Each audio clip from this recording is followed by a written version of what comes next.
Sa iba pa mga balita mga kabrigada, naniniwala ngayon ng isang ICC accredited lawyer na malabong mapagbigyan ang hiling na makapag-oath-taking si dating Pangulong Rodrigo Duterte. Ito'y matapos siyang manalo bilang alkalde ng Davao City kahit na nakakulong ito sa ICC.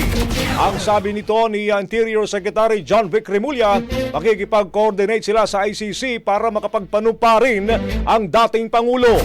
Sa panayam ng Brigada News FM Manila kay Attorney Joel Butuyan, sinabi nitong ang jurisdiction ng konsul o ang ambasador ay limitado lamang sa embassy. Hindi pwedeng mag-administer ng oath na pwedeng nandun. Ang pinakamalapit yung ating ambassador to the Netherlands, tapos yung mga consular officers. Pero ang authority ng ambassador at mga consular officers to administer oath ay limitado lamang within the premises of our embassy and our consulate.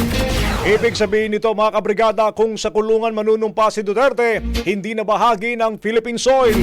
Ang kailangan daw ay mabigyan ng interim release ang dating Pangulo para makapag-oath sa consul o dili kaya sa embassy.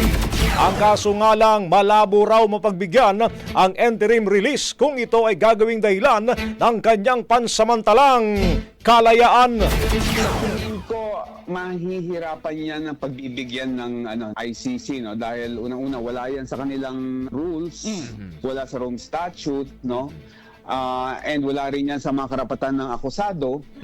And hindi rin yan makakatulong sa ICC trial. Ang tinig ni Attorney Joel Butuyan.